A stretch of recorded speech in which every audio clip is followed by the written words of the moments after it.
Le micro n'était pas ouvert depuis le début. Entendu. Donc, alors, de toute façon, vous n'avez, il me semble, pas loupé grand-chose. On était sur le sommaire. Donc, on va pouvoir aller dans le cœur du sujet. Donc, alors, le lien entre le travail et la santé mentale. Donc, petit klaxon pour commencer, d'ores et déjà. Donc, pour ceux qui sont à distance, vous pouvez donc aller sur app.klaxon.com dans votre navigateur et mettre ce code que vous voyez, JQB2WWD, tout en majuscule. Et vous allez pouvoir donc mettre un pseudo, ce que vous voulez, et rester là le temps que j'ouvre l'activité. Pour ceux qui sont en présentiel, vous pouvez même scanner le QR code sans aucun souci. Donc l'idée, c'est de vous faire deviner quelques chiffres clés sur l'état des lieux des Français et de la santé mentale, avant de rentrer dans le vif du sujet. Regardez juste dans le chat si on est bon. Donc Marine a eu la gentillesse dans le chat de vous mettre le lien Klaxoon. Donc n'hésitez pas à cliquer pour ceux qui sont à distance sur ce lien-là. Est-ce qu'on est bon? Alors normalement, ça va être les 100 premiers élus qui auront la capacité de participer. Et je vais donc commencer avec cette première question. Et je vais vous ouvrir...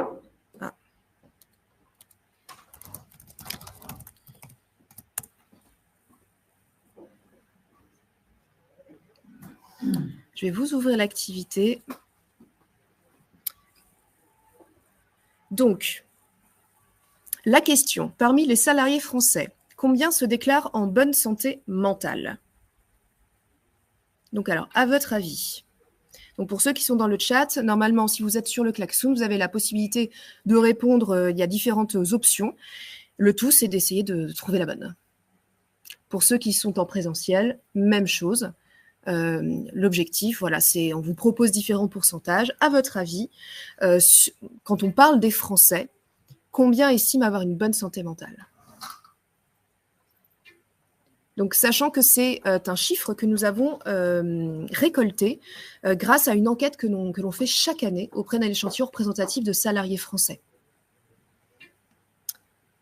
Alors, on va regarder.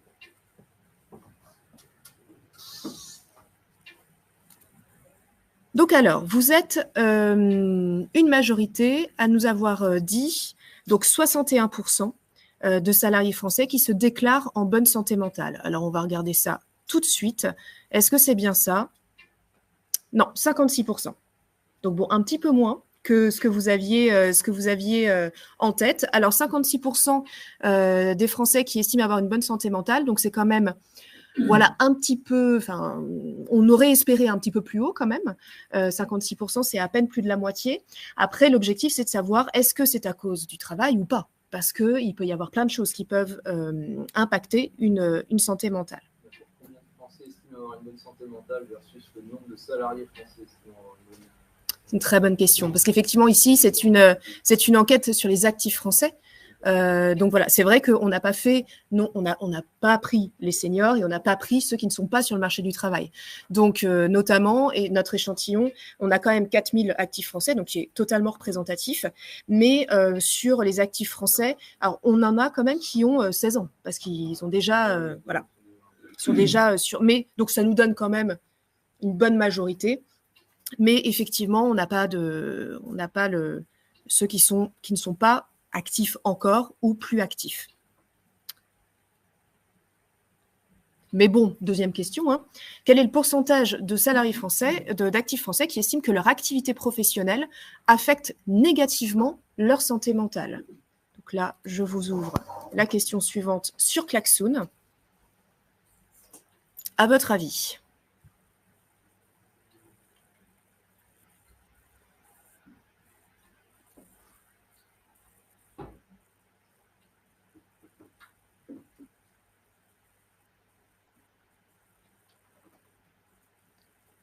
Alors, on se laisse encore quelques minutes.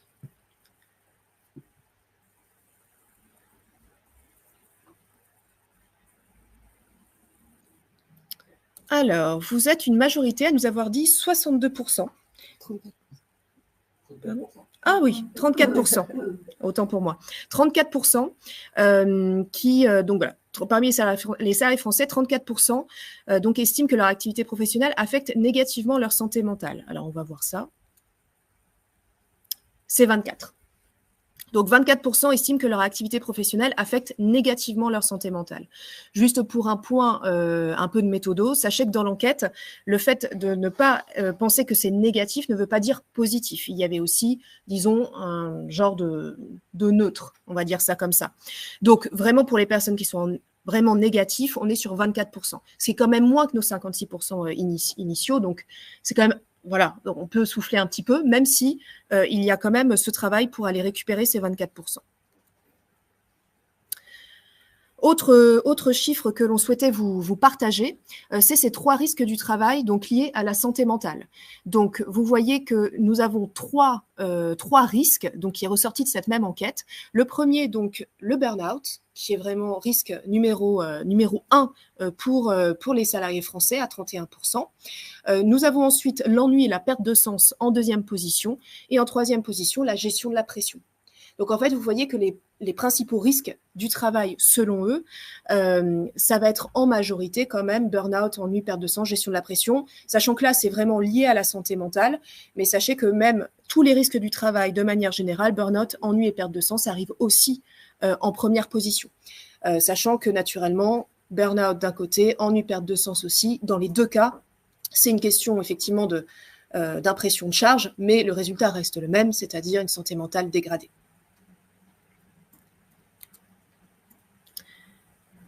Et sachant que, autre chiffre, alors là pour le coup qu'on ne vous fait pas deviner, mais qui ne vient plus de notre enquête, mais du baromètre de l'IFOP pour Malakoff Humanis, 50% des Français donc, déclarent avoir été arrêtés au moins une fois en 2023. Donc ça, c'est aussi quand même un chiffre assez important de notre regard. Je regarde Barbara pour voir si elle est bien alignée avec nous. Et en fait, ce qui est assez intéressant, c'est qu'on regarde la typologie des arrêts et on voit que 15% des arrêts maladie sont dus à des troubles psychologiques versus 13% pour les troubles musculo-squelettiques. Donc, on a vraiment ce côté où le côté santé mentale, enfin le côté en tout cas psychologique, commence effectivement à être un peu plus présent que la partie physique. Même si naturellement, est-ce que... Enfin, ça, c'est un autre sujet sur qu'est-ce que cela veut dire, sur quel trouble psychologique on parle véritablement, etc. C'est un peu plus complexe que ça, mais en tout cas, c'est un chiffre qui nous paraissait intéressant à partager. Par ailleurs, 31% des arrêts maladies longues sont dus à des troubles psychologiques versus 14% en 2020. Donc voilà, ça nous donne un petit état des lieux des salariés français et de leur lien avec ce sujet de santé mentale et quelques chiffres aussi sur l'état des lieux des arrêts. Et donc, qu'est-ce que la santé mentale? Une fois qu'on s'est dit tout ça, eh bien, on va commencer par, disons, la définition première, qui est celle de l'Organisation mondiale de la santé, dont on va ensuite peut-être préciser les contours parce qu'en termes de praticité, c'est quand même assez large. C'est-à-dire que cette définition, si on la lit très simplement, un état de bien-être complet, physique, mental et social, qui ne consiste pas seulement en une absence de maladie ou d'infirmité. Donc une fois qu'on s'est dit ça, on se dit très beau principe, mais comment est-ce qu'on fait? Et effectivement, c'est là qu'on va aller faire le lien entre santé mentale et risques psychosociaux, donc qui est sans doute un concept que vous connaissez. Ces risques psychosociaux, que sont-ils? Donc si on prend le rapport Golac de 2011 qui fait vraiment référence sur ce sujet, ce sont les risques pour la santé mentale, physique et sociale engendrés par les conditions d'emploi et les facteurs organisationnels et relationnels susceptibles d'interagir avec le fonctionnement mental. En fait, ce qui est intéressant, c'est que ce rapport Golac et le fait de passer de santé mentale à risques psychosociaux va nous permettre d'établir finalement des critères plus objectifs et des leviers peut-être plus clairs pour finalement aborder ce sujet de santé mentale, peut-être en étant un peu plus pratique que la seule définition de l'Organisation mondiale de la santé.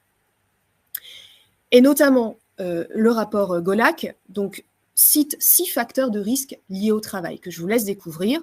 Donc, on a l'intensité et le temps de travail, donc c'est-à-dire la surcharge, des objectifs peu clairs ou irréalistes, un manque de clarté des instructions, un travail en horaire atypique, imprévisibilité des horaires de travail. Donc là, on commence déjà à être sur des choses sur lesquelles on peut éventuellement agir, qui sont plus concrètes. On a aussi l'exigence émotionnelle, donc les tensions par exemple avec un public, surtout si vous avez des populations qui sont directement en lien avec vos clients. Donc que ce soit, par exemple, j'ai en tête un échange que j'ai eu avec une personne de l'équipe RH de Disney, eh bien c'était avec les visiteurs du parc, par exemple. C'est là où il peut y avoir aussi un petit peu de tension. Donc, contact aussi avec la souffrance et la détresse humaine, exigence de devoir cacher ses émotions. Ça aussi, quand on est en contact direct, par exemple, je ne sais pas, un commercial qui est censé aller attirer le client, le faire signer, etc. Bon, bah, s'il a passé une mauvaise journée, s'il n'est pas sûr de son produit, peu importe, il est obligé d'avoir un masque. Et ça peut, au bout d'un moment, être en tension. On a aussi le manque d'autonomie qui est le troisième facteur de risque. Donc, notamment ici, on a la faible perspective de montée en compétences, faible association aux décisions sur l'activité, le rythme et l'organisation du travail. Nous avons ensuite les rapports sociaux dégradés. Donc, ces rapports sociaux, on va y retrouver le manque de convivialité entre collègues, par exemple, les mauvaises relations, voire conflits avec les collègues, mais aussi avec le management. On a ensuite les conflits de valeurs, donc le manque de fierté à l'égard de son travail, de l'entreprise, de la qualité de la prestation client. Les conflits de valeurs, on peut retrouver ça par exemple particulièrement sur des sujets, notamment les métiers hospitaliers par exemple. Là, on a un genre de conflit de valeurs en fait qui s'est vraiment créé et nourri au fil du temps. Et enfin, dernière chose, c'est l'insécurité de la situation de travail, donc crainte de perdre son travail, de non-maintien du niveau de salaire, contrat de travail précaire, restructuration, incertitude sur l'avenir de son métier.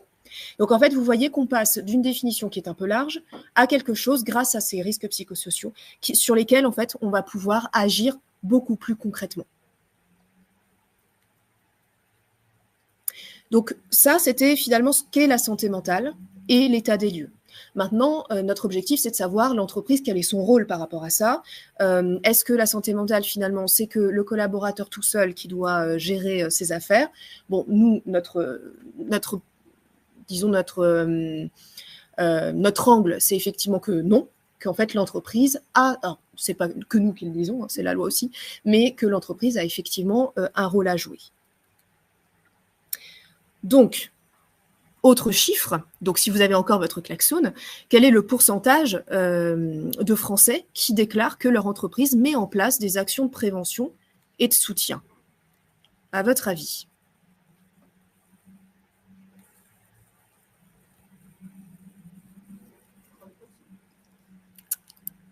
Peut-être. Alors, je ne sais pas quelles étaient les trois possibilités, parce que alors, nous, effectivement, on est sur Klaxoon, c'est pour ça.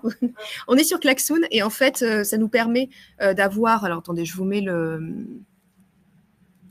Vous pouvez vous connecter en utilisant le QR code, et puis donc, vous aurez trois possibilités, vous pouvez choisir ce qui vous paraît être peut-être le plus pertinent, le plus juste selon vous.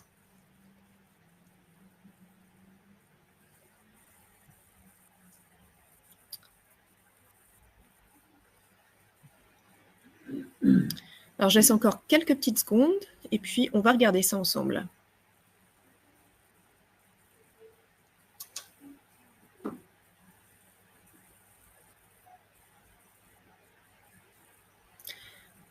Alors, on va regarder. Donc, alors, si je ne me trompe pas les chiffres, donc vous êtes une majorité à dire 28%. Donc, on va voir si c'est ça. Est-ce que c'est bien 28%? Exact. Effectivement, il n'y a que 28% des Français, enfin des salariés français, qui déclarent que leur entreprise met en place des actions de prévention et de soutien. Donc, ce qui quand même nous interroge, sachant qu'ils ont effectivement une santé mentale, pas forcément au beau fixe. Alors, ils ne sont pas non plus une majorité à déclarer que c'est le travail qui impacte négativement leur santé mentale, mais ils ne sont pas à zéro. Et quoi qu'il en soit, au-delà d'avoir, enfin on s'en reparlera, mais au-delà d'aller... accompagner ceux qui ont déjà une santé mentale en difficulté à cause du travail, le tout, c'est d'être en prévention. Et là, ce chiffre-là est quand même très interpellant parce que, alors, est-ce que c'est un manque complètement d'action ou est-ce que c'est un manque de visibilité de la part des salariés français par rapport à ces actions mises en place par leur entreprise? Voilà, là, les deux hypothèses se valent. Je ne sais pas si tu souhaites nous expliquer les obligations. Je suis là pour ça. Les obligations pour l'entreprise, alors, juridiquement, c'est-à-dire dans le Code du travail, le socle existe depuis très longtemps. Depuis le Code de 2008, on a cette obligation de sécurité de l'employeur qui est définie à travers des actions qu'on va voir un petit peu après. Ce qui a fondamentalement changé sur les dernières années, c'est la manière dont les juridictions se sont appropriées cette obligation de sécurité. En 2002, on a eu un certain nombre d'arrêts liés à l'exposition à l'amiante qui ont amené la Cour de cassation à estimer que l'employeur avait une obligation de résultat.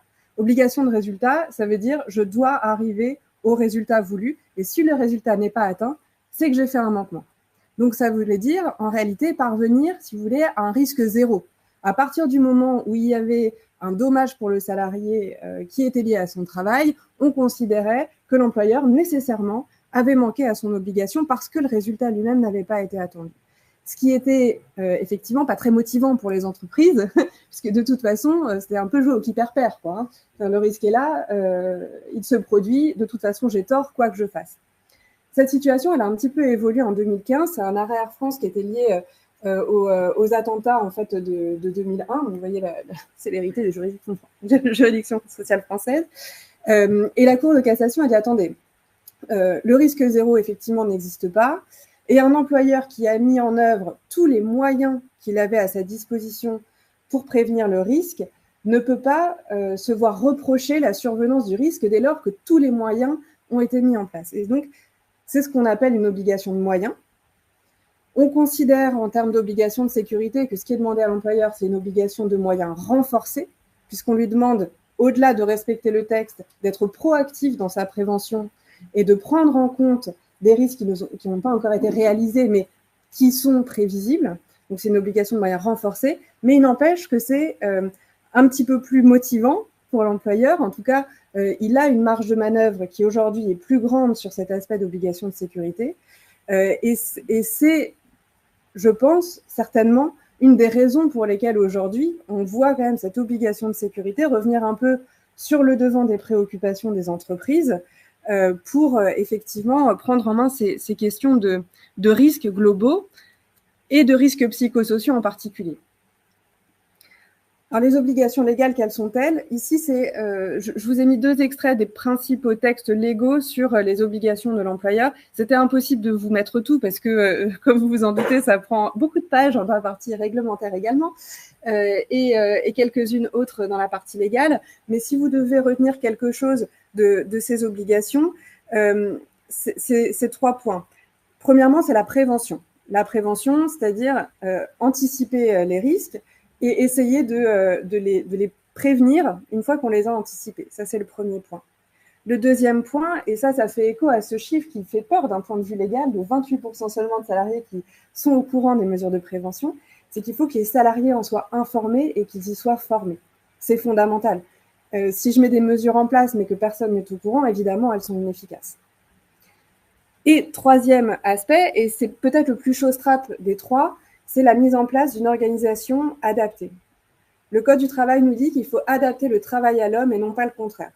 Et quand on s'est dit ça, en fait, on a un champ d'obligation qui est presque illimité finalement. Alors heureusement, le Code du travail nous donne quelques précisions là-dessus, nous dit qu'on doit éviter les risques, sinon les prévenir. Et donc c'est toute cette partie qui en fait va être la plus déterminante pour l'employeur, qui est l'évaluation du risque. Et une fois qu'on l'a évalué, la prévention. J'imagine que vous avez tous entendu parler du document unique d'évaluation des risques. Donc, c'est le premier outil, en fait, de l'employeur pour cataloguer tous ces risques, les évaluer, en évaluer la dangerosité potentielle et surtout mettre en regard des mesures de prévention pour essayer de les limiter au maximum. Ça, c'est peut-être la partie qui a, sur les dernières années, le plus évolué d'un point de vue légal et réglementaire, puisqu'on a eu une réforme relativement récente qui impose à l'employeur, alors pour les entreprises de plus de 11 salariés, de mettre à jour le document unique d'évaluation des risques tous les ans. de réaliser un programme annuel de prévention. C'est-à-dire que tous les ans, on doit réfléchir avec le CSE sur la prévention des risques, sur notre programme annuel de quelles sont nos priorités. Ça, c'est vraiment un nouveau rendez-vous, parce qu'avant, le DUR, on le mettait à jour, voilà, hein, un peu quand on voulait. Et donc, mise à jour également, ça a été, alors c'était déjà en jurisprudence le cas, mais ça a été consacré par les textes. À chaque fois qu'il y a une nouvelle information, c'est-à-dire qu'on a la connaissance d'une nouvelle information relative soit à un risque, à son évaluation ou à la prévention, donc c'est-à-dire la prise en compte de la technique. Et évidemment, mais ça c'était le cas depuis longtemps, mise à jour à chaque modification importante des conditions de travail pour tenir compte des nouveaux risques qui pourraient être générés justement par cette nouvelle organisation. Donc prévention, information, formation et tout ce qui est évaluation des risques dans le DUERP et le programme annuel de prévention.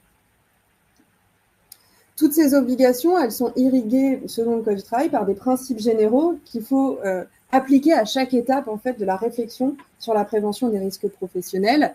Le premier principe, c'est d'éviter le risque. C'est-à-dire un risque qui peut être évité, doit être évité. Et le seul risque qu'on garde dans l'entreprise, c'est celui en fait qui est inévitable.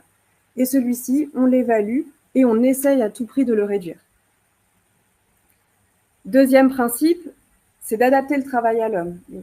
Adapter le travail à l'homme, ça veut dire réfléchir à l'organisation, réfléchir aux outils, aux équipements, à l'ergonomie, réfléchir aux méthodes de production, aux processus, de manière à remplacer autant que possible ce qui est dangereux, soit parce qu'il n'est pas dangereux, soit par ce qui est moins dangereux.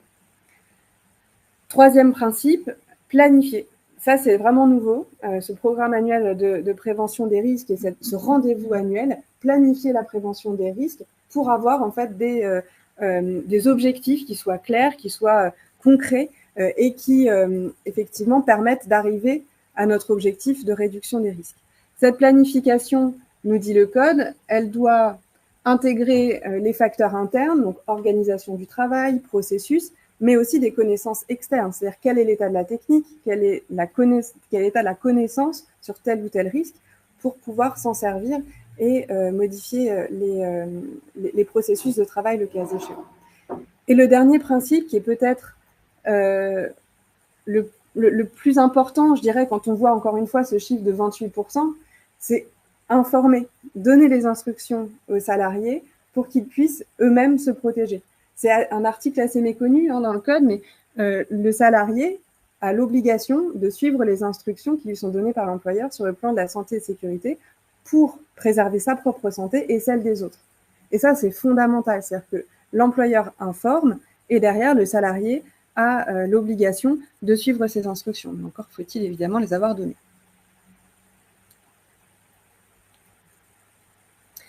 Je voulais vous parler aussi assez brièvement des conséquences, parce qu'on a parlé de responsabilité de l'employeur, de cette évolution, obligation de résultat, obligation de sécurité, mais pour être tout à fait concret, qu'est-ce qui se passe pour un employeur si un risque se réalise? Ce qu'on voit en contentieux, c'est 3 types de risques qui, grosso modo, vont varier en fonction de la gravité du dommage. Les demandes les plus fréquentes, ça va être les demandes de type dommage-intérêt qu'on va avoir devant le Conseil de prud'homme. Le degré 1, ça va être une demande sur l'obligation de sécurité, par exemple, dommage-intérêt pour manquement à l'obligation de sécurité. Ce qu'on voit aussi souvent, c'est des demandes qui vont dériver d'un manquement à l'obligation de sécurité et qui vont aller sur des postes de préjudice qui sont un petit peu plus indemnisés en général. Donc, par exemple, une résiliation judiciaire ou une prise d'acte, dans l'objectif d'obtenir des dommages-intérêts pour licenciement sans cause réelle et sérieuse et une indemnisation de la rupture. Ça peut être aussi des dommages-intérêts pour harcèlement moral, harcèlement sexuel ou autre, si le salarié se prévaut de ce type de situation. Ça peut être aussi des dommages-intérêts pour manquement à l'obligation de prévention du harcèlement moral. Pour info, les 3 sont cumulables. Hein. On peut demander obligation de sécurité, prévention harcèlement et harcèlement. Et donc ça, c'est vraiment le gros du contentieux. Je dirais que c'est pas forcément celui qui fait le plus peur, parce que c'est un contentieux qui est devenu très foisonnant. Je pense que si vous avez des dossiers au Conseil de prud'homme, il y en a rarement qui vont ne pas avoir au moins l'un des 3 chefs de demande que je vous ai dit, parce que voilà, juste c'est dans l'air du temps, tout simplement, pour plein de raisons de stratégie contentieuse. Mais c'est vrai que c'est dommage, si vous voulez, c'est dommage de ne pas avoir les clés pour y répondre. Parce que le harcèlement moral aujourd'hui, notamment, pour ne pas le citer, c'est quand même devenu un chef de demande très mis en avant par les salariés pour obtenir des nullités de licenciement, pour déplafonner le barème, etc. Et c'est vrai que c'est dommage de ne pas avoir, côté employeur, les billes pour répondre et pour montrer en fait tout ce qui est fait en termes de prévention du harcèlement moral, et donc de donner un peu le bâton pour se faire battre, assez bêtement, alors que des outils existent pour justement mettre en place ces mesures de prévention. Deuxième conséquence judiciaire qui intervient, c'est la demande de reconnaissance d'une faute inexcusable. Alors, cette demande, elle présuppose quand même ab initio que le salarié ait été reconnu soit en accident du travail, soit en maladie professionnelle. Donc, ce n'est pas toutes les situations qui vont finir sur une demande de faute inexcusable. Mais lorsqu'elle intervient, la demande de reconnaissance de faute inexcusable, elle peut être assez onéreuse, parce que les conséquences, donc c'est en termes de majoration de rente, en termes d'indemnisation supplémentaire des préjudices, etc. Et c'est vrai que, en fonction du taux d'incapacité permanente partielle du salarié, ça peut très vite chiffrer à plusieurs centaines de milliers d'euros. Donc c'est un contentieux qui est plutôt à risque. C'est pas le plus fréquent, mais c'est un contentieux qui est plutôt à risque. Alors, faute inexcusable, qu'est-ce que c'est ? Donc, encore une fois, ça présuppose un accident du travail ou une maladie professionnelle préexistante et qui a été reconnue. Et ça suppose ensuite, pour le salarié, de démontrer que l'employeur avait connaissance du risque qu'il a subi et qu'il n'a rien fait pour le prévenir. Et donc, c'est là que notre obligation de prévention, elle est le seul rempart, si vous voulez. La prévention qu'on a mis en place est le seul rempart à ce type de demande. Pour info, la faute inexcusable sur les risques psychosociaux, elle est quand même relativement facilement reconnue. On a eu un arrêt, c'était, je crois, le mois dernier ou il y a 2 mois, sur une salariée qui s'était fait agresser sur son lieu de travail par quelqu'un d'extérieur. Donc, c'est un hôpital, et en fait, c'était une patiente qui, excédée d'attendre, était entrée dans la zone de soins, avait agressé la salariée. La salariée, bon, évidemment, elle a subi un accident de travail relativement grave, visiblement. Et donc, la salariée estimait que l'employeur avait connaissance du risque parce que les tensions avec les patients étaient en augmentation depuis plusieurs mois, plusieurs années, et que l'employeur n'avait pas mis en place de système de portes fermées, de système de vigile, etc. à l'intérieur pour prévenir ce type d'agression. Et l'employeur disait, mais attendez, moi j'ai un agent de sécurité avec un chien à l'entrée, je peux pas mettre des portes blindées entre chaque service. De toute façon, la patiente avait été admise aux urgences, donc même avec des portes blindées à l'entrée de l'hôpital, elle était déjà dans l'enceinte de l'hôpital, donc elle aurait pu de toute façon agresser de la même manière. Et puis, je vais quand même pas mettre un vigile armé derrière chaque patient, c'est pas possible. Ça, c'était l'argumentation de l'employeur. La Cour d'appel et la Cour de cassation ont considéré qu'en fait, si, c'était une faute inexcusable parce que le risque d'agression était de notoriété publique dans cet établissement hospitalier lié à une insuffisance de personnel, à une attente très longue des patients, et qu'il n'avait pas mis en place tous les moyens. Il existait des moyens qu'il aurait pu mettre en place pour éviter, prévenir ce type d'agression, au premier titre duquel ces fameux vigiles au sein de l'enceinte. Donc voilà, pour vous donner un exemple quand même, on dit obligation de moyens, c'est vraiment une obligation de moyens renforcée, parce que quand on dit tous les moyens, c'est qu'il faut vraiment envisager beaucoup de choses. Et troisième conséquence qu'on voit, alors ça c'est vraiment la plus rare, ça va être dans les cas les plus graves réellement, c'est l'engagement de la responsabilité pénale de l'entreprise, qui peut se faire soit via un contrôle de l'inspection du travail, c'est plus fréquent en réalité, soit par une plainte directe du salarié. Et donc là, effectivement, responsabilité pénale, c'est évidemment ce qu'on cherche à éviter le plus possible, parce que la responsabilité pénale, c'est sur l'entreprise, mais c'est aussi sur son dirigeant, sur les délégataires, sur l'auteur. Bref, on peut avoir beaucoup de monde sur le banc des prévenus quand quand on actionne la responsabilité pénale. Et puis surtout, en fonction de la gravité du dommage, s'il y a vraiment eu des séquelles physiques importantes, on peut passer sur des infractions de nature délictuelle, donc avec potentiellement des peines de prison qui, évidemment, ne sont pas souhaitables. Avant de poursuivre, nous avons une question peut-être à distance pour Barbara. De Noémie, bonjour, vous parlez d'un travail sur le DUER en collaboration avec le CSE. Le CSE doit-il valider ce qui est présenté ou y réfléchir avec nous, le RH, proposer de nouvelles solutions et mener des actions en collaboration? Alors, le rôle du CSE, premièrement, il doit être informé, consulté sur le DUER et chacune de ses mises à jour, sur le plan annuel de prévention des risques également. Avoir son accord, non, parce que la consultation du CSE, on doit prendre son avis. Si son avis est défavorable, cet avis défavorable n'est pas bloquant. Donc, mais il n'empêche que ce rendez-vous doit être pris effectivement de consultation du CSE sur ces projets d'actes avant qu'ils soient définitifs. Après, les attributions du CSE sont assez larges en matière de santé et sécurité, au-delà même du DUER et du plan de prévention, puisqu'ils mènent des enquêtes avec l'employeur. Ils peuvent aussi donner des suggestions en matière de santé et sécurité, et on y reviendra également en matière de prévention des faits de harcèlement moral. Donc, ils ont un rôle actif, que ce soit le CSE lui-même ou la CSSCT, si certaines attributions lui ont été déléguées. Mais oui, ils ont un rôle effectivement qui est très large en la matière, et notamment de consultation sur le DUER et le plan de prévention. Très bien. Alors donc, ce qui fait que nous avons défini la santé mentale et l'état des lieux. Nous avons un peu plus de connaissances désormais sur la responsabilité de l'entreprise. Donc là, désormais, l'idée, c'est de pouvoir vous nourrir de bonnes pratiques, de choses que l'on a pu observer donc comme vraiment pratique à mettre en place au sein de vos organisations.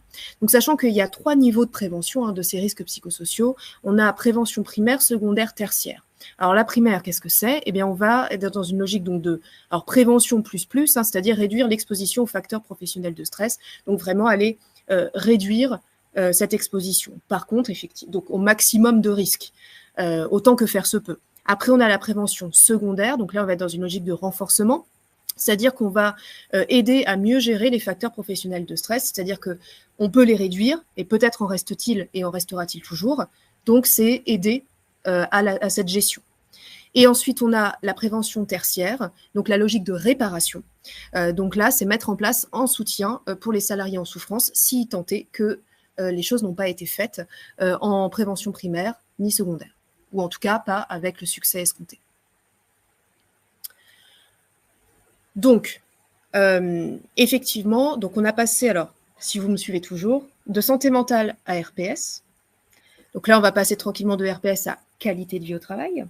C'est-à-dire que, donc alors c'est notre petite casquette Great Place to Work. Nous, c'est vrai on utilise énormément les RPS dans nos analyses, dans nos accompagnements, mais c'est vrai que on aime bien changer un petit peu d'angle et de parler de qualité de vie au travail. C'est-à-dire, en fait, vous voyez ça là sur mes 2 points sur cette slide. En fait, la qualité de vie au travail va nous permettre d'avoir une notion un peu plus large que les RPS. Donc, en se disant que c'est pas simplement une absence de conditions qui devient nocive pour le collaborateur, mais vraiment une abondance de facteurs favorables à la santé. Donc en fait, c'est juste un tout petit mouvement, un tout petit pas de côté qui permet peut-être d'être moins dans quelque chose de risque, de peur de ce qui peut arriver, etc., mais quelque chose de peut-être un petit peu plus enjaillant, on va dire ça comme ça. Et donc, la qualité de vie au travail, donc ça peut se concevoir comme un sentiment de bien-être au travail perçu collectivement et individuellement, qui englobe donc l'ambiance, la culture d'entreprise, l'intérêt du travail, les conditions de travail, le sentiment d'implication, le degré d'autonomie et de responsabilisation, l'égalité, un droit à l'erreur accordé à chacun, une reconnaissance et une valorisation du travail effectué. Une fois qu'on s'est dit ça, eh bien, on va aller voir, parce que donc là, on a fait un petit mix entre les RPS et la qualité de vie au travail pour en faire quelque chose de peut-être encore plus synthétique et encore plus pratico-pratique pour vous, parce que si on reprenait GOLAC, on avait quand même 6 facteurs de risque avec plein de sous-thématiques, etc. Donc là, on l'a juste un tout petit peu resynthétisé. Donc, la première chose, c'est exigence et organisation du travail. Donc sur ça, on va être sur la distribution du travail, les outils et le cadre de travail, la formation professionnelle, les contraintes de rythme et la flexibilité du travail. Donc on va aller finalement s'assurer, par exemple, au niveau de la distribution du travail, que les objectifs soient clairs, que qui fait quoi, ce soit clair. Sur les outils et le cadre de travail, c'est les locaux, c'est l'ordinateur, c'est être sûr que la chaîne de production fonctionne bien, ce genre de choses. La formation professionnelle, bon ça coule de sens, les contraintes de rythme et la flexibilité du travail, notamment dans des cas effectivement présentiel, distanciel, semaine de 4 jours, que sais-je, enfin voilà, tous ces sujets-là. Et petit chiffre que je souhaitais vous partager, c'est justement en lien avec une des thématiques de cette exigence, donc si on se le redit, exigence et organisation du travail. Une des thématiques, c'est justement cette gestion du rythme. Alors forcément, nous, on a regardé ce qui se passait auprès des salariés français, mais aussi auprès de nos clients. Et en l'occurrence, les best workplaces, donc c'est-à-dire les entreprises qui sont finalement la crème de la crème en termes de qualité de vie au travail, si on en croit notre palmarès. Et donc sur la question très spécifique d'équilibre entre les vies professionnelles et vies privées, eh bien, chez les salariés français, ils sont 54% positifs à dire « oui, je suis encouragé à conserver un équilibre pro-perso ». À peine plus de la moitié. Si on est chez les best workplaces, donc pour information, donc ce sont les entreprises clientes chez nous qui ont donc atteint les meilleurs scores sur la base d'une enquête de climat social qui est commune à l'ensemble de ces clients-là, eh bien, ils atteignent sur cette question-là 86% positifs. Donc, c'est-à-dire que rien n'est inéluctable et beaucoup de choses peuvent se faire, que ce soit en termes d'action, que ce soit aussi en termes de communication sur les actions menées. Donc, une bonne pratique pour vous, donc c'est prendre des mesures de prévention collective chez Cloud Temple. Donc, chez eux, chaque manager donc, définit librement les horaires de travail avec ses collaborateurs. L'objectif est d'entretenir une confiance mutuelle et l'autonomie des équipes. Et donc, les collaborateurs peuvent partir plus tôt en cas d'urgence personnelle ou si leurs tâches sont terminées.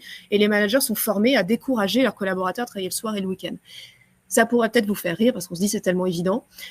Mais voilà, si on est à 54% des Français qui considèrent qu'on les encourage à avoir cet équilibre, c'est que même la base, qui est celle-ci, eh bien, ce n'est pas courant, finalement. Donc, on tenait quand même à mettre des choses, parce qu'on pourrait être uniquement sur des choses innovantes, mais l'objectif, c'est quand même qu'on se back to basics.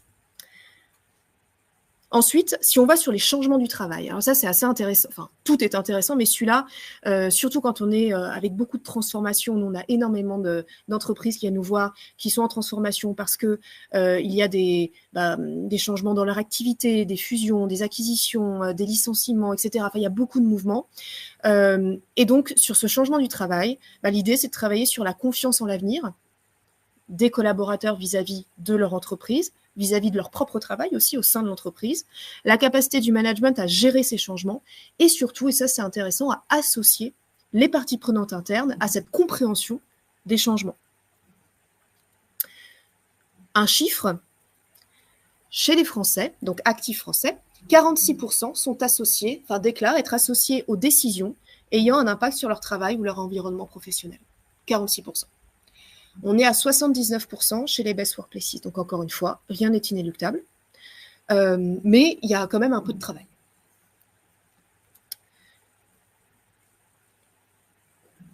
Et d'ailleurs, la bonne pratique, c'est finalement qu'est-ce qui se passe lors d'un PSE, qui est quand même la transformation par excellence. Je voulais vous faire un petit focus sur le PSE, parce que c'est clairement dans l'actualité assez récente. Et ça vous donne aussi un exemple de comment la loi est interprétée finalement par les juges. C'est-à-dire que la loi nous dit qu'on doit informer, consulter le CSE sur les conséquences du plan social sur les conditions de travail des salariés. C'est le texte, point. La jurisprudence le lit en premièrement, l'employeur doit informer et consulter le CSE sur ces éléments-là en temps utile, c'est-à-dire dans le premier document d'information et ensuite en donnant toutes les informations suite aux questions du CSE. Et deuxièmement, l'entreprise doit être efficace. Et c'est là qu'on l'attendait moins, parce que le Conseil d'État nous dit OK, vous avez informé, consulté le CSE sur les conséquences conditions de travail, c'était votre obligation légale. Moi, je vous demande aussi d'évaluer ces conséquences et si vous trouvez des conséquences, dans ce cas, de proposer les mesures de prévention à la fois concrètes et efficaces pour répondre à ces conséquences potentielles que vous avez identifiées. Sans quoi, je ne valide pas votre plan social et vous pouvez retourner travailler sur votre licenciement économique. Donc voilà, pour vous donner un peu une illustration, ça c'est une jurisprudence qui est aussi assez récente, elle date d'il y a quelques mois à peine, sur qu'est-ce que nous dit le texte et quelles sont en réalité les attentes des juges à l'égard des employeurs sur ces questions particulières. Et ce qui est doublement intéressant dans ces arrêts-là, c'est que le Conseil d'État prend la peine de citer la santé physique et mentale des salariés en lien avec le projet de restructuration. Donc effectivement, le PSE, donc une illustration d'une des grandes transformations des entreprises. Si on passe sur notre carré suivant, donc c'est management et relations au travail. Donc là, c'est vraiment les collègues, le management. Donc alors, pour les actifs français, 55% d'entre eux déclarent que le management est accessible et ouvert au dialogue. À peine plus de la moitié. Fort heureusement, dans certaines organisations, ça va un peu mieux. Les best workplaces, on monte à 89% positif. Donc là, il y a un vrai sujet aussi, surtout en plus si on met en lien le fait qu'ils sont peu associés aux décisions. Si en plus le management n'est pas forcément accessible ni ouvert au dialogue, en fait là, on est en train de se créer de la tension et se créer des risques pour, déjà, ne serait-ce que le fait de bien faire le travail, mais aussi la santé mentale de chacun.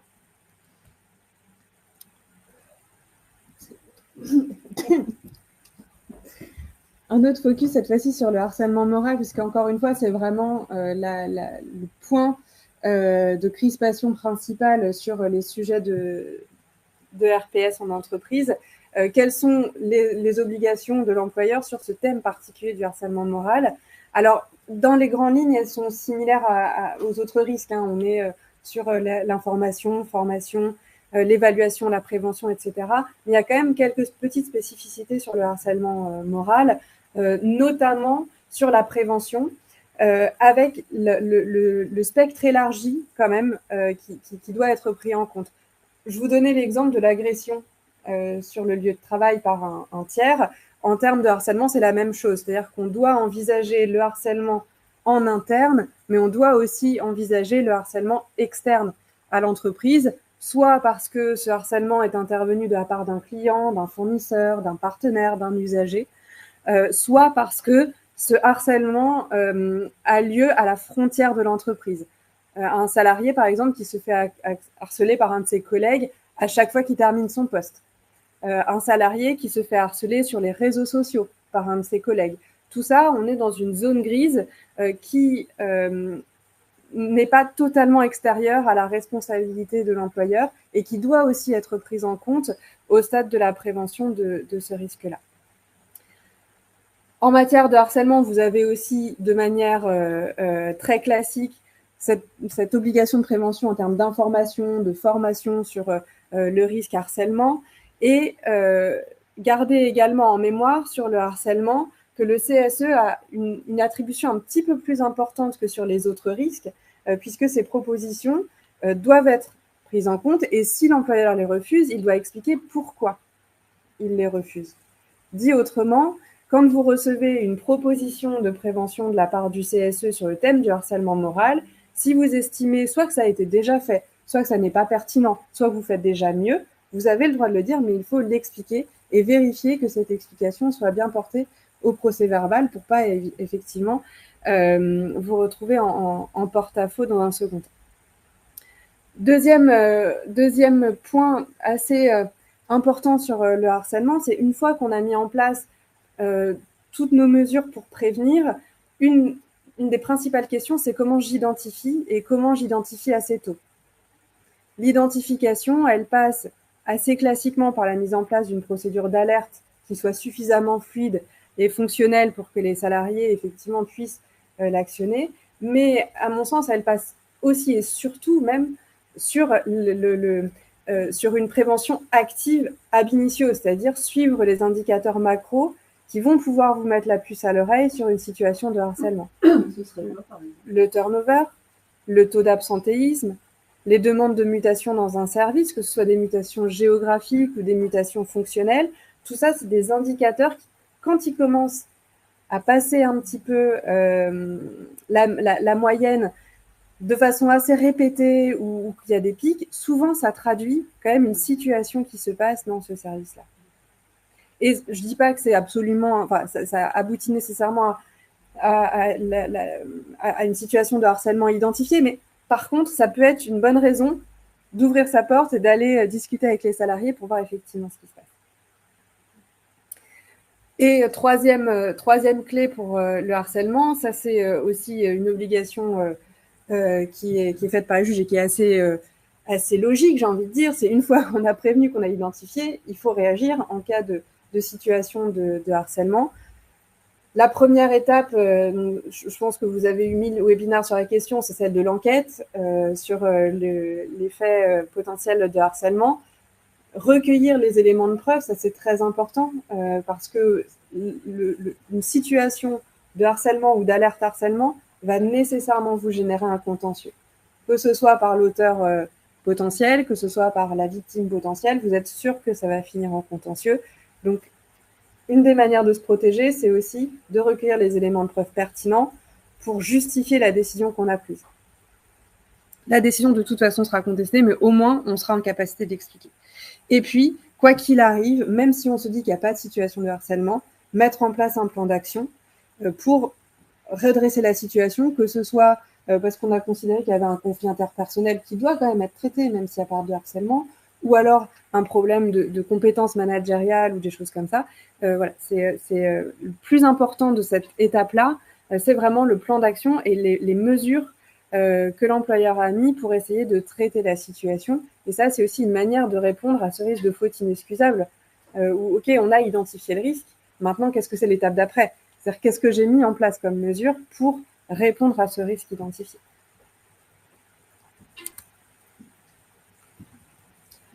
Et donc, nous repartons sur notre dernier carré, les attentes et valeurs des salariés. Donc là, c'est le besoin d'accomplissement, par exemple, de fierté, de reconnaissance, le respect des règles éthiques et l'adéquation entre ce que l'on fait et nos valeurs personnelles. Donc là, autre chiffre, 57% des actifs français déclarent pouvoir être eux-mêmes au travail. Donc encore une fois, bon, on est un tout petit peu plus haut que les autres questions. Bon, on pourrait s'attendre, on pourrait espérer un peu plus. Chez les best workplaces, on atteint 88%.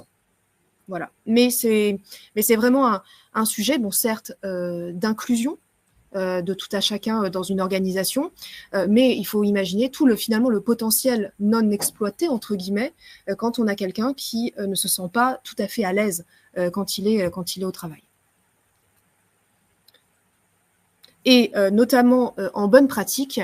Donc, on souhaitait vous partager celle-ci pour garantir un environnement inclusif et qui fait assez lien finalement avec aussi ce sujet finalement, au niveau de ces sujets-là, ça peut être interne à l'entreprise, ça peut aussi être externe.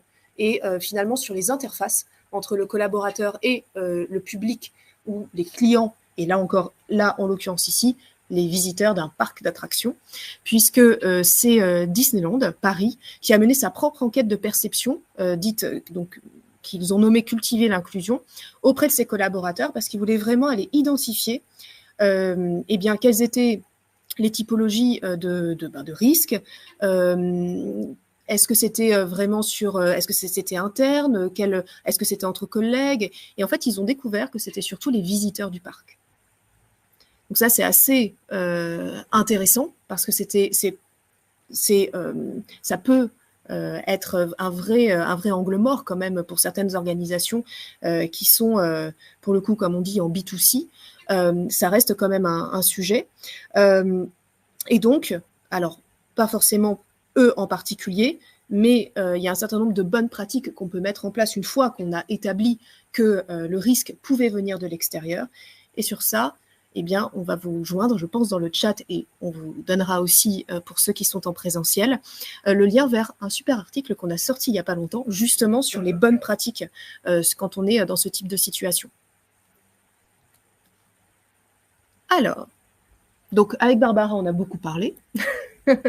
Donc, on a essayé de balayer le plus large possible sur ces sujets de santé mentale en rendant cette notion la plus pragmatique possible.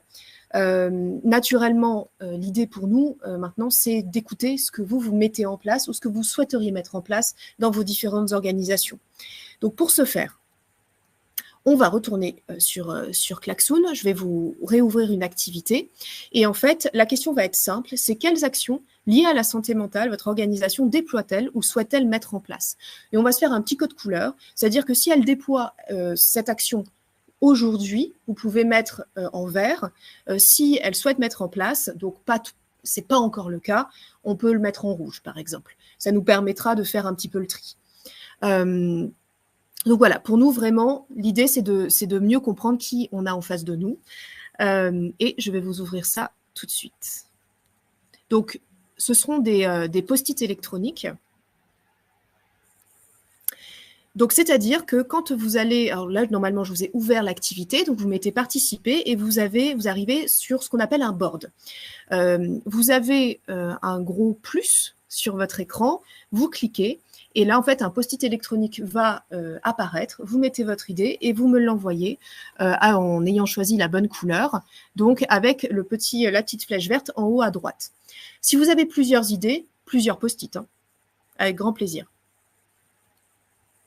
Et donc, pour ceux qui sont à distance, je vais vous partager mon écran pour que vous puissiez voir un peu où nous en sommes.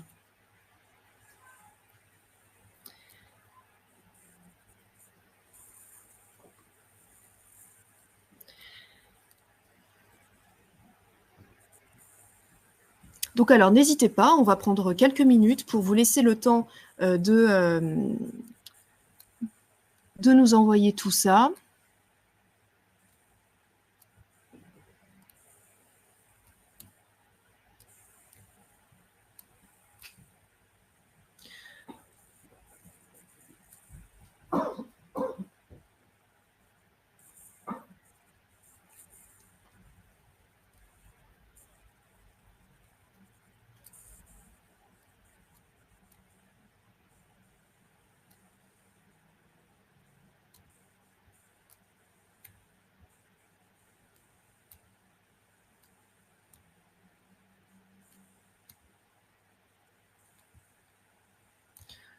Alors, je me permets de rapatrier tous vos post-it au même endroit.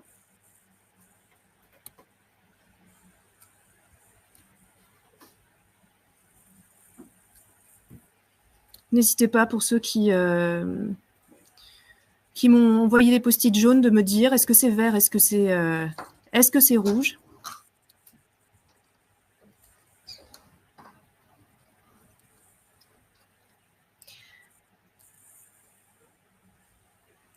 Et si jamais vous avez fini de m'envoyer toutes vos idées, eh bien, à ce moment-là, ce que je vous invite à faire, c'est que vous pouvez aller liker les idées qui vous inspirent le plus. C'est-à-dire, vous pouvez cliquer 2 fois sur un post-it et mettre un cœur. Et puis, comme ça nous permettra aussi de voir un petit peu ce qui a le plus de...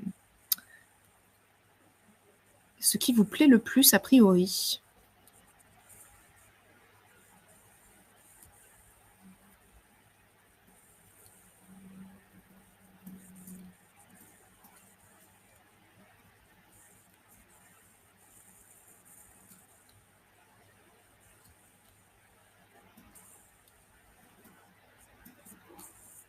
Donc, alors, sachant que n'hésitez pas à bien vous remettre en tête ce dont on a parlé comme étant soit les 6 facteurs de Golac, soit nos 4 grandes carrés de qualité de vie au travail, pour ne pas oublier en fait certains éléments. Certes, il y a la partie relationnelle sur les collègues, le management, mais on a aussi tout ce qui est vraiment organisation du travail en tant que tel.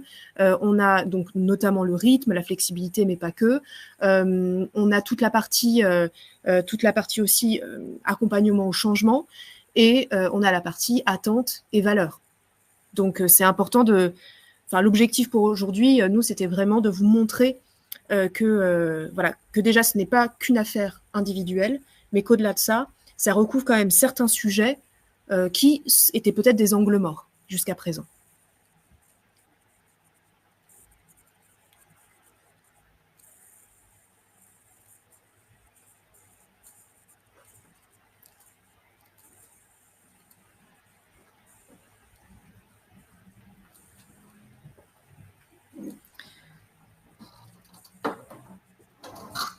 Alors, j'ai des post-it qui se baladent. Alors, sur les 2 jaunes qui me restent, j'ai 2 post-it jaunes.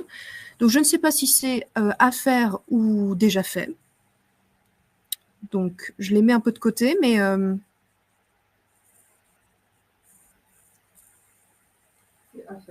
à faire. Très bien. Alors, je vous le mets dans une autre couleur. Hop là. Alors, donc on va regarder ça ensemble. Donc déjà, on va aller sur les pratiques que vous faites. En tout cas, pour certains d'entre vous.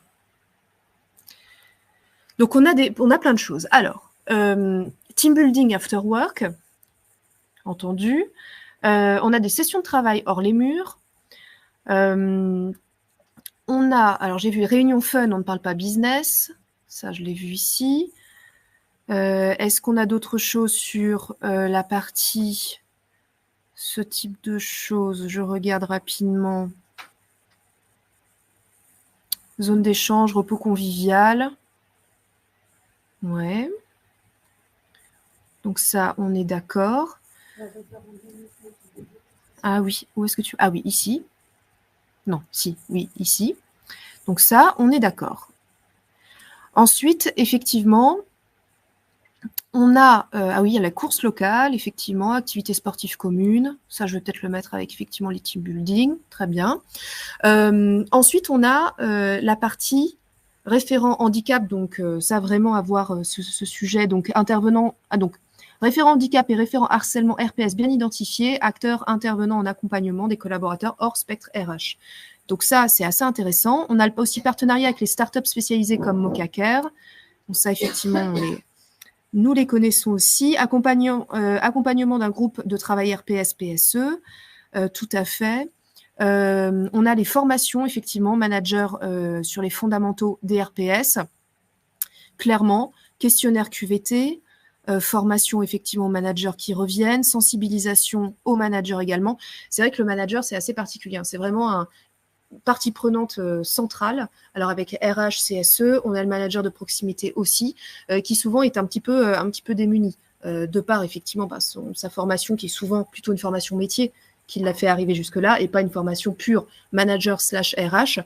Donc il y a un vrai travail de remise à niveau et qui se sentent vraiment à l'aise en fait sur ces sujets qui sont pas simples. Hein. Quand on parle de santé mentale, etc., on a toujours peur d'être au-delà d'une certaine limite entre pro-perso, etc., mais ce qui est finalement un manque de connaissance du sujet plus qu'une envie de ne pas y aller. On se souvient tous de cette citation de « je suis manager, je suis pas psy ». Bon, déjà ça veut tout dire, c'est que on a un petit peu de travail de sensibilisation sur les différentes, sur ce qui est de l'obligation de l'entreprise et ce qui effectivement n'est pas de l'obligation de l'entreprise. On a les référents handicap, ok. L'assistance sociale 1 fois par semaine en entreprise, un outil de santé psy, numéro vert. Alors c'est assez intéressant parce que le numéro vert, enfin tout ce, que ce soit numéro vert ou des outils de ce type, on a un certain nombre de clients qui ont mis en place ces plateformes-là. Ils se sont rendus compte que ça ne suffisait pas en soi s'il n'y avait pas un vrai travail de formation avec des différentes parties prenantes, etc. Et qu'en fait, sinon, c'était des outils qui restaient assez peu utilisés. Donc, il y a un vrai sujet. Enfin, on ne peut pas juste plugger une solution et c'est tout. Donc, il y a un vrai sujet d'accompagnement aussi là-dessus. Donc, on a atelier sur la gestion du stress, alimentation, bien-être global, sur la nutrition et le stress, OK. La questionnaire QVCT, OK. Journée dédiée à la santé mentale, jour de congé, plus activité dédiée bien-être dans la semaine, OK. Et après, on a d'autres petites choses. Donc, boîte à idées pour favoriser la responsabilisation et l'innovation. Ça, c'est assez intéressant parce qu'encore une fois, on est sur l'association aux décisions. Et c'est pas forcément que des sujets pure santé mentale, convivialité, etc. C'est aussi sur des sujets vraiment de business, d'activité. Enfin, vraiment, on est aussi sur ces sujets-là. Accompagner salariés et employeurs sur une évolution de la gestion du temps de travail. Tout à fait, que ce soit annualisation, forfait jour. On a aussi proposé plus de télétravail, pourquoi pas. On a ici sensibilisé sur donner et recevoir du feedback. Alors ça, c'est clair. Ça, c'est un gros sujet. Absolument. On a un post-it qui m'est arrivé entre-temps. Burnout, donc prévention des RPS pour les managers eux-mêmes. Très intéressant. Très intéressant parce qu'effectivement, sur l'enquête que nous avons menée, donc auprès des actifs français, sur les managers, notamment de proximité, la santé mentale n'est pas au beau fixe. Et par ailleurs, ils expriment aussi un manque d'accompagnement sur leur formation en général, et notamment, bon, on peut y inclure sans doute aussi la formation vraiment sur la posture managériale. Donc, c'est assez complexe parce qu'on se retrouve avec une population qui est un peu entre le marteau et l'enclume, et c'est pas forcément simple de se positionner. Donc ça, on est d'accord. Ensuite, on va aller sur les idées donc, qui sont à mettre en place, en tout cas pour certains et certaines d'entre vous. Donc, on a formé toutes les personnes de l'entreprise aux bonnes pratiques d'inclusion et de diversité. On a formation en intelligence émotionnelle, sensibilisation au RPS, formation des managers au harcèlement, formé au PSSM, formé à l'inclusion, formation des managers au management bienveillant, sensibiliser au RPS, formé pour réagir pour faire face au RPS vécu par nos collègues, atelier d'information sur les risques psychosociaux, référent stress, donc être capable de détecter une personne très stressée et de le rediriger vers des professionnels de santé. Formation aussi sur l'hyperconnexion et ses risques, ça c'est sûr. On a aussi la formation sur les premiers secours en santé mentale, des cellules d'écoute. Donc alors, est-ce qu'on a d'autres choses sur la formation? Il me semble que c'est bon. Donc, cellules d'écoute mises en place à partir de juin pour les collaborateurs en tant que PSSM. Au-delà des cellules d'écoute, on a ici une solution, donc Olivia, que pour le coup, je ne connais pas, mais qui peut-être est un peu comme un mocacaire, j'imagine. En tout cas, si la personne qui a mis ce post-it souhaite nous le préciser à l'oral, si c'est quelqu'un en présentiel ou sur le chat, surtout, vous n'hésitez pas. Qu'est-ce que nous avons d'autre? Des points récurrents d'équipe incluant une météo ou ambiance. Instaurer une culture du speak-up. Effectivement. Qu'est-ce que nous avons? Système de communication pour parler de la charge de travail. Tout à fait. Alors, les RPS, ça va être plutôt sur de la formation.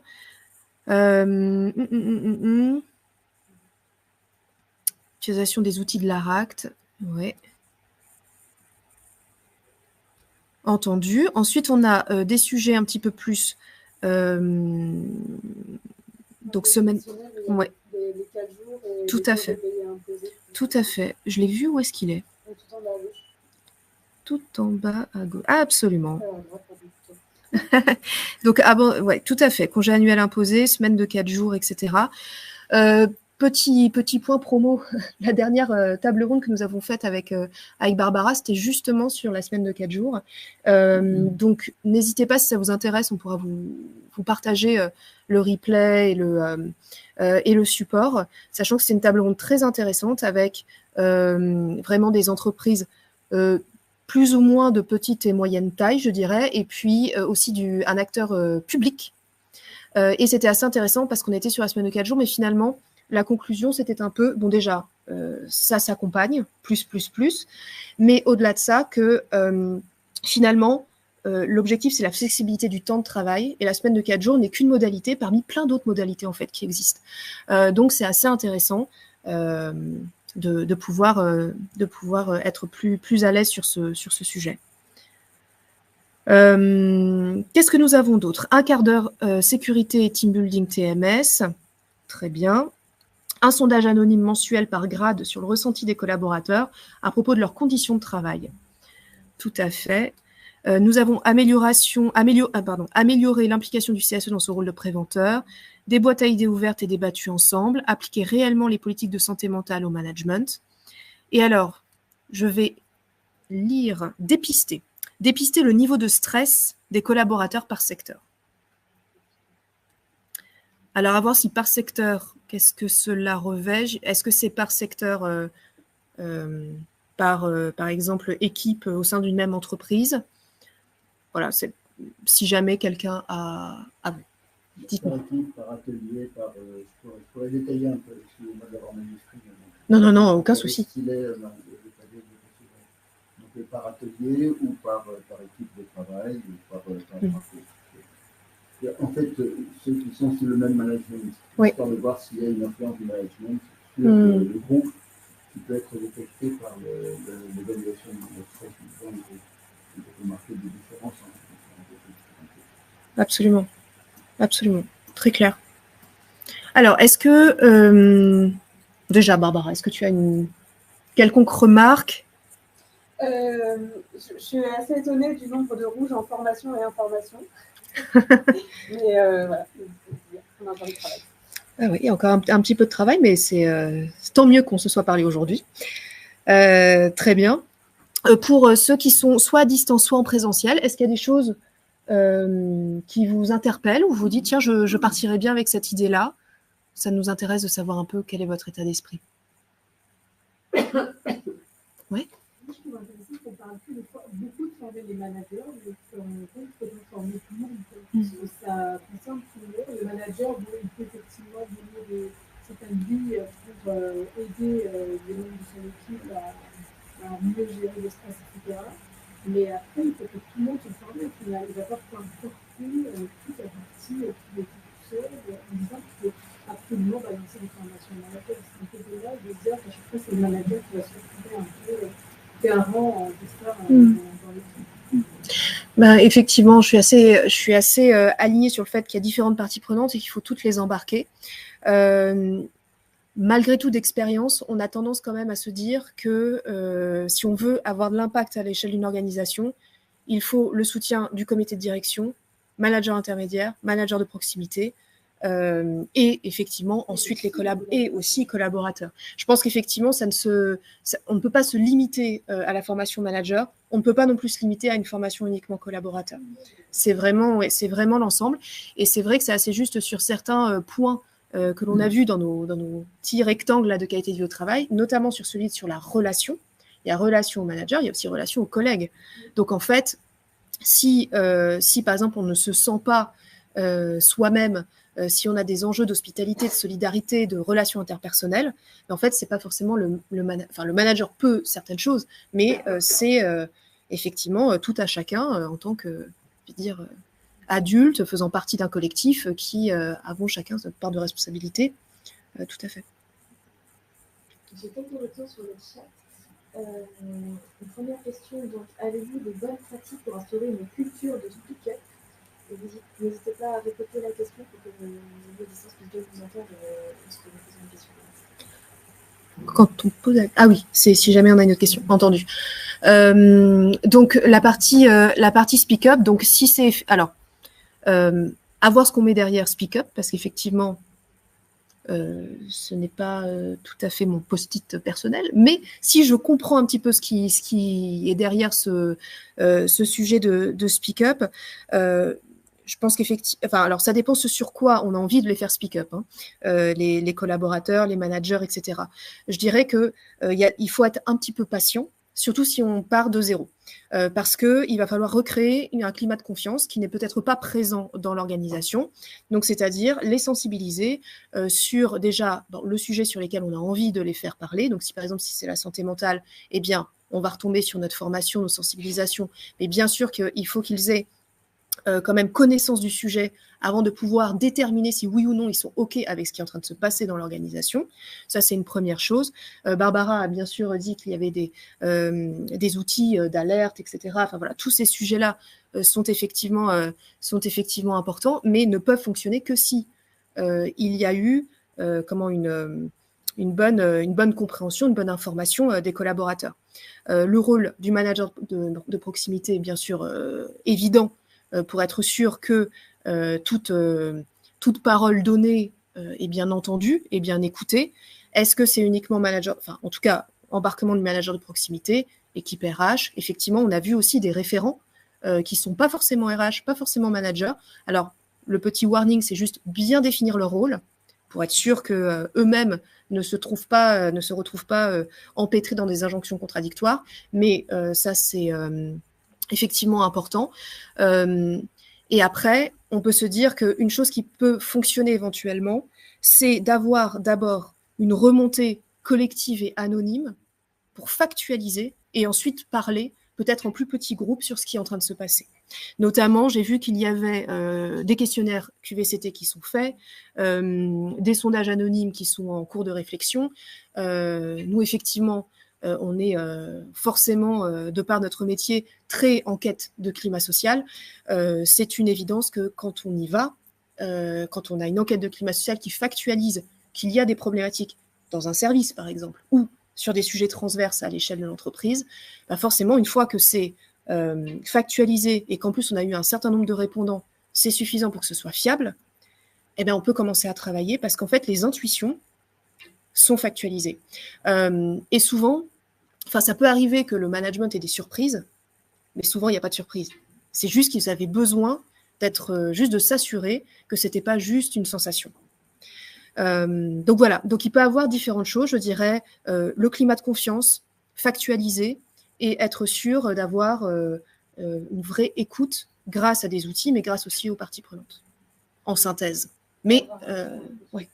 Vas-y. En fonction des situations, parfois avoir un médiateur aussi, parce que parfois ça se produit dans des situations très surinfectées où on dit tout le monde a besoin de parler et c'est faire que mieux. Parce qu'en fait, il n'y a pas de filtre, il n'y a pas de lien et in fine, ça surinfecte encore plus. Donc, je dirais peut-être pas dans toutes les situations où mais c'est bien encadré. Tout à fait. C'est vraiment une bonne idée. C'est vrai que sur la partie, faut toujours. Enfin, effectivement, c'est tout à fait en fonction du niveau de criticité de la situation. Là, si on part du principe qu'il y a un peu d'irritant, mais c'est pas non plus la catastrophe, effectivement, faire ce qu'on appelle un focus group, quelque chose comme ça peut être intéressant, ou des entretiens individuels, dans l'idéal avec un tiers neutre, pour être sûr d'avoir quand même une méthodologie, parce que quand on demande à un groupe d'être en mode purge, de sortir tout ce qu'il a à sortir, déjà, entre eux, ça peut être un petit peu dur à vivre, mais ensuite, s'il n'y a pas de méthodologie, parfois on les laisse dans cette situation-là, sans les avoir mis dans une situation plus constructive, en fait, à la fin. Donc, en fait, ils ressortent de la réunion, ils sont encore plus plombés que quand ils étaient revenus, quand ils sont arrivés. Donc ça, c'est quand on est une situation, disons, criticité, il y a des petites choses, mais c'est tranquille. Effectivement, quand ça commence à être vraiment dans quelque chose de plus compliqué, le médiateur... Tout à fait. Par rapport à cette question de speak-up, on nous demande s'il y a une régulation et s'il y a des personnes formées à la facilitation. Une régulation. Est-ce que... Je sais pas, non. J'ai pas connaissance de régulation. Après, en revanche, encore une fois, de ce que j'ai pu voir de ces... Après, moi, j'arrive souvent quand ça va mal, hein, donc forcément, c'est biaisé. Mais de ce que j'ai pu voir, en tout cas, de ces moments d'échange un peu cathartiques, clairement, il faut qu'il y ait un médiateur. Après, des médiateurs, oui, il y a des écoles de médiation. Il y en a qui sont formés, que ce soit par les juridictions ou par d'un côté plus psychologue, etc. Mais c'est jamais une mauvaise idée, de faire appel à... Oui, tout à fait. Après, le tout, c'est les médiateurs comme les consultants, si jamais vous utilisez du conseil dans vos organisations. Le tout, c'est de vous assurer que vous ayez bien la même la même compréhension des sujets, la même manière de travailler, vous soyez très clair sur vos objectifs et qu'il y ait un fit, quelque chose qui, voilà, où vous sentez que la personne en face de vous a bien compris votre environnement. Parce que c'est une relation entre le médiateur, un consultant et son client. C'est une relation. Donc, forcément, un consultant ou un médiateur peut être très bon dans une situation, peut-être moins bon dans un autre. Donc, le tout, c'est de trouver la bonne personne au bon moment. Voilà. Mais a priori, il n'y a pas de liste de personnes. Alors, il y a des médiateurs de justice. Il y a quand même, ouais. Et il y a certaines associations aussi qui certifient des médiateurs. Après, il y a des certifications plus RPS, mais c'est plus sur des enquêtes. Mais il y en a plusieurs de certifications. Oui. C'est ça. Nous avons plusieurs commentaires sur ce sujet. Donc, nous concernant, nous avons pas mal de collaborateurs qui ne s'expriment pas par peur du management, du jugement. Ils préfèrent partir sans rien dire, alors que d'oser parler pourrait permettre à l'organisation de prendre conscience de certains sujets et de travailler sur des améliorations. De l'importance du offboarding. Oui, aussi. Et un autre également qui dit « Je pense que c'est surtout former les managers à plus de collaboratifs et moins de management purement descendant. Nous avons une autre question. Je suis curieuse de savoir quels indicateurs sont intégrés à vos dashboards RH et managériaux pour monitorer le climat global et agir en détection précoce. Ça va peut-être encore la minute promo. Bon, ben quand on fait, enfin notamment chez nos clients, c'est ce qu'on appelle la moyenne du Trust Index. C'est-à-dire que notre enquête de climat social s'appelle le Trust Index. Et donc, c'est le taux de réponse positive à ces 60 questions et aussi ce qu'on appelle le taux de réponse positive sur la perception globale, qui est une des questions du questionnaire, qui est vraiment sur l'attachement émotionnel du collaborateur vis-à-vis de son entreprise. Donc ça, c'est effectivement, mais ça peut être notre enquête comme une autre enquête. Mais donc ça, si vous faites des enquêtes de climat social, forcément, surtout, enfin l'idée, notamment par exemple chez nos clients, c'est qu'ils le font tous les ans. Donc en fait, ils voient l'évolution, ils voient ce qui se passe par rapport aussi à leur environnement, à leur contexte, est-ce qu'il y a eu des changements, pas de changements, etc. Donc ça peut être une idée.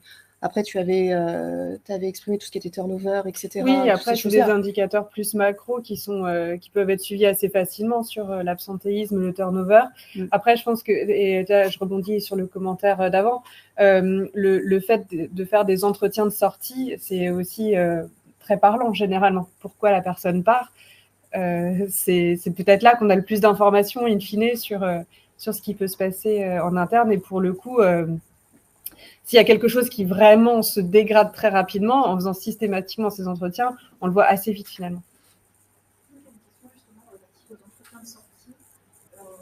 En termes de pratique, on met ces entretiens et en extraire des choses qui soient qualitativement intéressantes. Parce que chaque rencontre en entretien de sortie est différente, chacun vient avec ses problématiques personnelles et face à l'organisation. Comment est-ce qu'on peut en sortir avec des éléments et les présenter d'une manière un peu factuelle dashboard, parce que ça reste de l'échange et de la matière de travail. Alors sur la partie, donc la question en salle, c'était sur la méthodologie autour des entretiens d'offboarding, donc de sortie des collaborateurs. Je dirais que alors je ne sais pas si vous êtes si vous faites des rapports d'étonnement quand les gens arrivent, mais en fait c'est un petit peu la même méthode, c'est-à-dire que je conseillerais d'avoir quelques questions clés comme un genre de guide d'entretien, quelque chose comme ça. Parce qu'en fait, on peut être dans un flot de conversation, de débrief de comment ça s'est passé chez nous, mais c'est vrai que si c'est quelque chose d'un petit peu libre, vous pouvez effectivement vous faire amener sur tel ou tel sujet, etc. et vous dire à la fin de l'entretien « Ah, c'est bête, j'aurais bien aimé lui poser cette question ». Donc, je dirais que ça peut être intéressant d'avoir une trame. Alors, ça ne veut pas dire que vous allez coller à la trame tout le long de l'entretien. C'est ce qu'on appelle semi-directif, quoi. C'est-à-dire, c'est vraiment un fil rouge, quelque chose comme ça. Et limite, je le recommanderais d'envoyer, mais comme en rapport d'étonnement, c'est-à-dire cette trame en amont de l'entretien de sortie pour que la personne sache aussi ce qu'on lui veut. Parce que c'est pas forcément simple de se dire en fait je vais avoir une réunion, qu'est-ce qu'il faut que je dise, est-ce qu'il faut que ils vont pas me lâcher, voilà.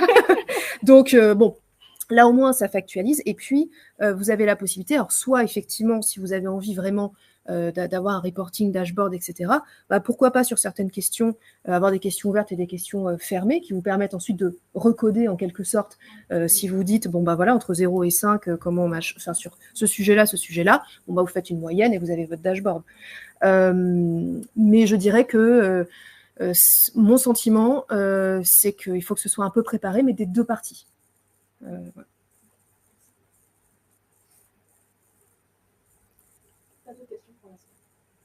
Est-ce que vous avez d'autres réactions éventuellement? Moi, je veux bien revenir sur les références stress. Ça a été évoqué. Et, qu'est-ce que ça recouvre derrière comme pratique? Alors, nous sommes à la recherche de la personne qui nous a envoyé un post-it sur le référent stress. Est-ce que il y aurait davantage d'informations sur ce sujet? Donc, sachant, est-ce que c'était en vert ou en rouge? En vert. Non, à mettre en place, pardon. Ah, pardon. Alors, je vais de l'autre côté. Référent stress. Être capable de détecter une personne très stressée, voire en burn-out, la rediriger vers des professionnels de santé. Un référent stress. Je ne sais pas si c'est juste un autre mot pour un référent RPS un peu classique, peut-être. Mais je ne sais pas. Est-ce que... Alors, a priori, c'est pas en salle. Est-ce que la personne à distance qui nous a envoyé ce post-it peut, dans le chat, éventuellement nous éclairer? Sinon, on risque de rester sur cette hypothèse qu'en fait, c'est juste une autre manière de le nommer.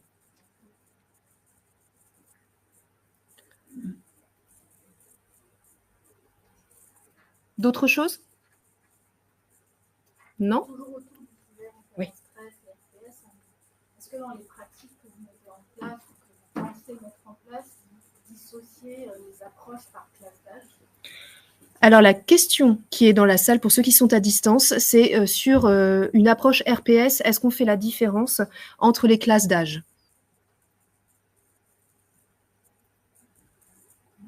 Non? Oui? Non? Il y a des attentes un peu particulières. Mais vous adressez le sujet de la même manière? Oui, c'est-à-dire que je pense qu'on adresse de la même manière, c'est-à-dire que pour moi, ce serait avoir la même... On adresse le sujet des RPS pour tout le monde, de la même manière, c'est-à-dire avec la même structure. Donc on va demander des besoins, on va intervenir, on va mettre en place, on va former. Et après, peut-être qu'il y a cet ajustement. Effectivement, si c'est très marqué dans l'entreprise, qu'il y a vraiment des classes d'âge très marquées, effectivement, moi, j'ajusterai. Mais après, des classes d'âge, pour moi, c'est des classes, c'est des générations, Y, Z, enfin, voilà. Mais après, on a, finalement, tout le monde, en termes, par exemple, d'équilibre pro et perso, finalement, il y a peu de différence entre les classes d'âge. Je ne sais pas. Sur l'équilibre perso, classes d'âge, les attentes sur des personnes qui démarrent leur carrière jusqu'à 30-35 ans sont peut-être pas les mêmes qu'au-delà de 35 ans. Justement, ce sera intéressant de poser la question. Je pense que ce sera justement intéressant de poser la question en interne. En fait, moi, ce que je ferais, c'est si je devais faire une démarche là-dessus, je lancerais un questionnaire, justement, un audit pour tout le monde, où je demanderais justement la classe d'âge dans laquelle se situent les personnes. Et je poserai les mêmes questions à tout le monde et je verrai justement s'il y a des spécificités ou pas. Et après, j'adresserai le plan en fonction de ces spécificités ou pas. Mais je pense qu'au final, notamment sur l'équilibre pro-vie perso, alors entre 25 et 45 ans, on a tous, je veux dire, à 35 ans, il y a aussi des jeunes parents. Après, il y a les parents d'ados, il y a les aidants après qui ont aussi besoin des personnes. Donc, finalement, je pense qu'il y a des similitudes aussi. Je suis alignée sur plein de choses en même temps, c'est-à-dire notamment que c'est des sujets qui parlent, je pense, à toutes les générations, mais je pense qu'il faut faire attention à pas être uniquement sur un focus classe d'âge. En fait, on peut avoir un certain âge et avoir en fait un vécu qu'on ne peut pas forcément imaginer. Donc, c'est important de pas non plus... C'est comme si... c'est tous les enjeux d'inclusion. Hein. C'est-à-dire quand on prend l'âge, quand on prend le genre, etc. En fait, une femme n'est pas qu'une femme, c'est aussi elle a aussi un âge, elle a aussi un métier, elle a aussi... pareil sur un âge, pour le coup. Donc, je dirais que c'est plutôt des moments de vie dans l'entreprise qui pourraient être intéressants de regarder. Peu importe finalement l'âge auquel on arrive, par exemple, dans une entreprise, forcément, ce temps d'intégration, faut peut-être un côté un peu plus particulier, parce qu'en termes, par exemple, si on prend nos carrés, sur les relations collègues et managers, c'est peut-être là où il faut falloir faire un petit peu attention pour être sûr que ça clique bien. Pareil sur l'organisation, être sûr que en termes d'organisation du travail, ça clique bien parce que c'est un nouvel environnement pour la personne qui arrive. Pour les personnes, par exemple, qui sont plutôt en fin de carrière, peu importe leur âge, forcément, ça va être sur la confiance. Là, sur notre blog, confiance vis-à-vis de mon avenir au sein de l'entreprise, etc. Là, forcément, il y a peut-être un petit point particulier, notamment, alors je vous ai pas présenté ça aujourd'hui, mais sur donc notre enquête est ressortie pour la population donc active, mais donc plutôt de classe d'âge avancée, qu'on pourrait qualifier de senior, même si bon. Se dire senior après 45 ans, ça fait quand même très mal. Eh bien, il y a un vrai sujet. Alors, est-ce que c'est lié uniquement à leur âge? Peut-être pas, mais en tout cas, sur cette population, il y avait un vrai sujet de développement des compétences. Ils n'avaient plus de feedback, il n'y avait plus de formation pour eux. Enfin, voilà, en tout cas, c'est ce qu'ils exprimaient. Donc, voilà. Donc, je suis assez d'accord sur le fait que la base, ça doit être, toutes les thématiques doivent être faites pour toute la population de collaborateurs. Et après, c'est plus des temps de vie dans l'entreprise et peut-être déconstruire le fait que c'est uniquement une question d'âge. Mais j'aime bien cette approche de l'identité. Elle est assez, elle englobe plusieurs phases dans la carrière, dans la vie, et sans toucher le sujet de l'âge. J'aime bien je vous en prie. Nous avons un retour sur le référent stress. Ah, nous l'avons trouvé. Alors, donc, merci Camille. Donc, on a deux hypothèses sur ce référent stress. Une personne élue ou désignée par le collaborateur ou une personne anonyme dans un premier temps. L'avantage d'une personne anonyme est qu'une personne en situation de stress a peut-être plus de facilité à se livrer. L'idée principale est que le référent stress soit une personne à l'écoute dans un premier temps, qu'elle détecte une situation dangereuse, nécessitant par la suite l'accompagnement d'un professionnel de santé. C'est beaucoup de responsabilité. Ouais. C'est vrai que c'est pas, ouais, il faut vraiment bien déterminer les contours du rôle. Je sais, alors même si ce n'est pas lié à une expérience, mais plutôt à une sensation, de me dire qu'un référent anonyme, je ne sais pas si ça crée un climat de confiance d'avoir quelqu'un qui fait ça de manière anonyme. Je sais pas trop. Je pourrais pas factualiser mon ressenti, mais je sais pas. Je me demande si c'est peut-être la meilleure. À voir. Je me demande aussi en termes de prendre la responsabilité de se dire j'ai repéré quelque chose chez quelqu'un, je vais lui suggérer à un moment donné d'aller rencontrer un professionnel de santé, mais enfin il y a une vraie responsabilité aussi des données un peu sensibles qu'a partagé le collaborateur. Je pense, enfin voilà, à mon avis, il y a bien cadré pour être sûr que ce soit bien compris, quoi. Je sais pas si quelle est votre sensation. Ça permet juste de rebondir et de ramener aussi au rôle de manager. Alors, je mets à côté ma casquette référent engagement collaborateur, mais en tant que purement manager, parce qu'il y a beaucoup d'idées autour de former le manager, qui soit toujours le premier point de contact, etc. Et je caricature peut-être un peu, mais il ne faut pas pousser à l'extrême la flexibilisation du manager. Le manager, avant tout, il est aussi là pour encadrer une équipe, il est là pour l'écouter. Il n'est pas forcément là pour remplacer des équipes à dimension peut-être plus RH ou. Voilà. Parce que là, il me semble que c'est pas un manager. Ce serait pas un manager. Ça pourrait, mais c'est pas ça pourrait. Ça pourrait. Que ce soit quelqu'un avec un niveau